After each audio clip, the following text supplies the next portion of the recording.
What's up, guys? So let's talk about the role of the back arm. I've talked a lot, obviously, about what the feel should be in the swing and how most people need to feel more of the lead side pathway working. But obviously, the back arm has to contribute. We're not swinging with just one arm. So, what should the back arm feel? And let's first check out. I like this video of Reggie Sanders, who's a pound for pound great. I believe he's in the top 100. And it's an interesting look to the end of his swing where he kind of never rolls over as he finishes. That finish that actually a lot of conventional instruction today wants to get players to do. Kind of keep that palm up on the backhand for as long as possible. And as I've said before, that's one of the things that I think conventional instruction is really getting right. But it doesn't really solve the problem to just have your palm up as long as you can and kind of finishing in that kind of like cut-off finish that a lot of guys are doing. That's not enough. What you see Sanders doing here, just trying to mimic that, it can be helpful, but I don't think it's enough.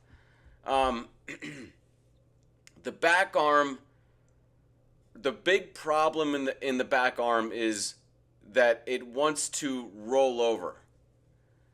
And it's okay if it pushes, but if your concept at contact is that you want to make contact with this rolling over action of the hands, so many people have that. It's something that a very coordinated back arm will want to do.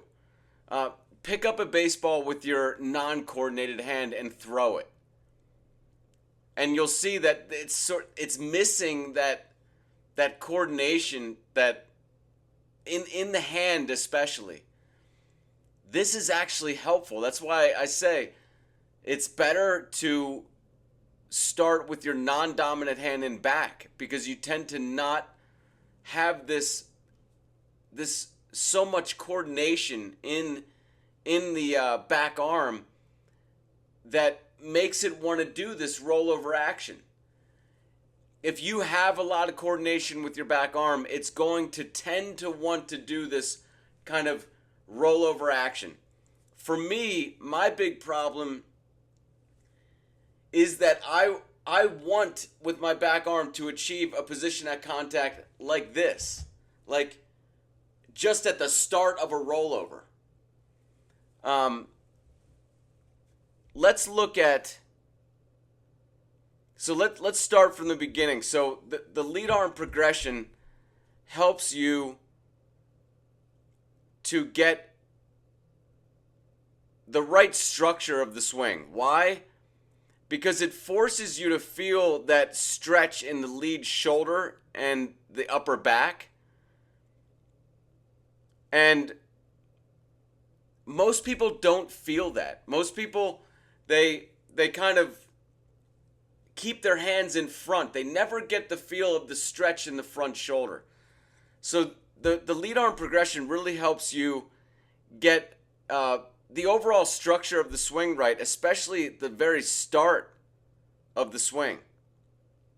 But guys still can kind of mess it up from here. Like even if they achieve good positions here, if their back arm is really trained to want to feel that kind of flippy action through contact, that's the feel that it's going to want to have when it's added back onto the bat. So you need to train a new movement in the back arm.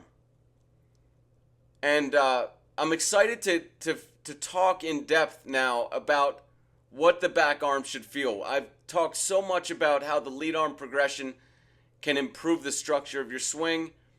And now it's time to talk a little bit more about how to add the back arm. So as you can see, what you can do with the lead arm training bat is hold it in the middle of the bat. Why do I say hold it in the middle of the bat? I'll get to that in a second. So what we're going to do is we're just taking, I'm basically putting my backhand, so I'm here in the swing, right? I just kind of pose in this position. I put my backhand on the bat as it would be in this particular spot. And then I move my hand to the center of the bat. And then I'm taking little swings here from back here, as I said, basically the lowest part of your basically your slot position when your hands drop in the start of the forward swing. Place your backhand in that position and just go from here to the end of the swing. Now, what am I feeling here? First of all, I'm feeling like from above this spot right here. So from here up, I feel like I can't do anything with the muscles. I'm just holding onto the bat, but they are loose, completely unable to pretend like you can't do any sort of exertion at all in those muscles. Almost like they were paralyzed and you can't move them. And I'm feeling everything. The whole hit is happening with this kind of throw/push movement with the back arm. That's what I want to feel with the back arm as I go through contact. That will allow it to release in the right way. And when it just releases without any sort of tension, really from here up, then you don't get that rollover. See, this is the move that your arm wants to do, that your back arm typically wants to do. It wants to push out, and you can see it looks like a push with the back arm. That's why people are saying pushing is so bad. It's not pushing. It's pushing in this particular way that's bad. And this way is kind of a push, mainly leading with the pad of your thumb kind of push. And the real culprit is that the concept that you want at contact is this kind of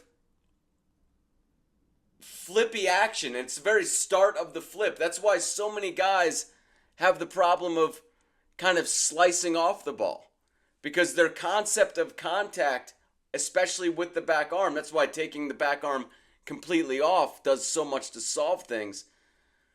But their concept of contact with the back arm is this kind of not square yet bat. And then the flip. If they hit it a little bit later, it's into the flip. They like to feel the flip hitting the ball. So that's the movement and that's kind of the position at contact that I know I favor, and so many guys out there want to achieve. It's like their back arm thinks that this is the right way to achieve contact, and since the back arm is the most coordinated part of your body, it basically runs the show when it gets back on the bat. And so that's why some guys out there are doing the lead arm progression, and then they add their back arm, and I'm seeing a lot of flips still.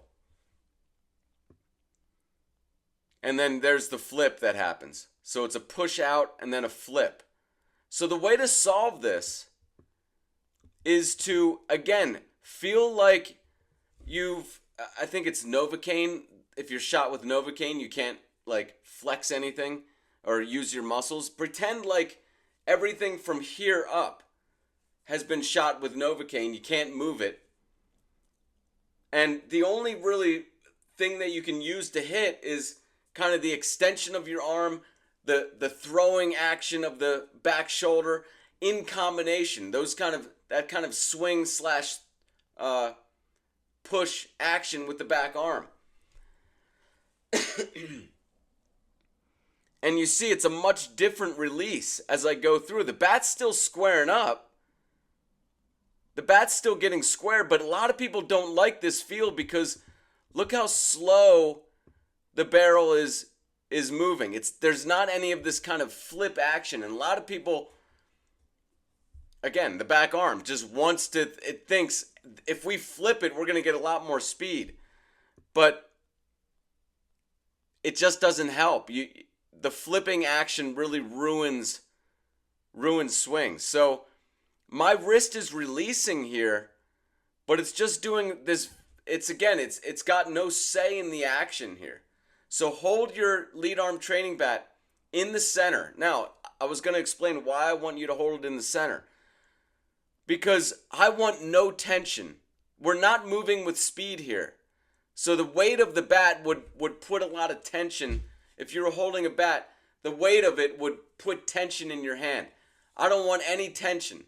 You can use a 14-inch broomstick handle, or you can just hold the middle of the bat, of the lead arm training bat, and feel no tension as you go through. I don't want you to feel tension. We're doing very slow movements, and you're just going through contact. Basically, you're going to do this movement, just going through contact. Like you can't move any muscles in your wrist.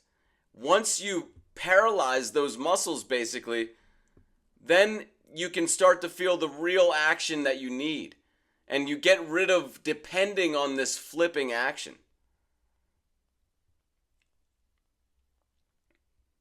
So that's the move that you want to do.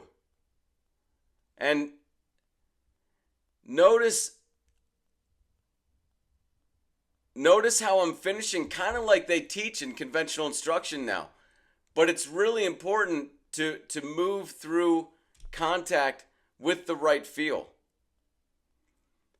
I want to just show you that the only amount that my wrist is moving from the very start of this action here to the finish, it's moving this much. I'm just trying to isolate just the wrist movement. It's moving this much. That's all it's doing. As opposed to the flipping action where look how much movement there is. I'm pushing out with sort of the palm or the pad of the thumb, and then I'm flipping. There's so much movement in those muscles.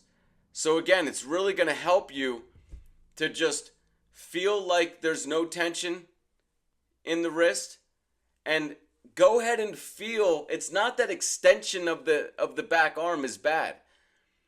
It's not that this exertion basically of the back arm. Yes, there's extension, but there's also kind of if you take it back to here, this is kind of a throwing action. So it's a combination of like a throw / extension that you want to feel hitting the ball, but feel like you can't move your wrist. That's the main thing. So they're just loose. They're holding onto the bat, or your wrist is holding onto the bat, but it's just loose, and you have no say in those muscles. Learn to square it up. You can even tap balls with the lead arm training bat doing this. Learn to square up the bat without having any say in these muscles in your wrist. This is the MP30, which I used to sell as a training bat, and this is what I was trying to get people to feel, is this kind of movement with the hands, especially the back arm, where you're not relying on the flip. And what did this training bat have? It basically had a thick handle, a super thick handle, so that you couldn't really do that flipping action. So that's one way to do it too, but I actually think that just using the lead arm training bat, just using a small bat holding the center of it and having no tension in your wrist and feeling that, this is a great way to just move slowly through the action. We're not hurting the joints by moving. Swings are really hard on the joints. I say this all the time. We're not doing any damage we're not adding more and more swings with this. We're just moving slowly through contact, feeling the wrist just release in just like this. I mean, again, from start to finish, it's doing just this little movement right here. So from here to here, the wrist is doing this. That's it. The rest is the arm bringing it around.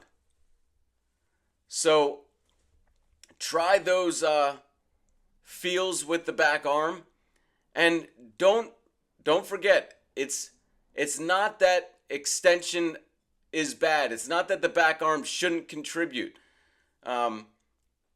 It should contribute a lot. Yes, it's our strongest arm, but we have to teach it how to contribute, and this is the way to do it. So thank you guys for watching. Check out my website, theswingmechanic.com. Get yourself a lead arm training bat. Also get my book, Swing Like Griffey, at theswingmechanic.com. Thank you guys for watching, and I'll see you next time.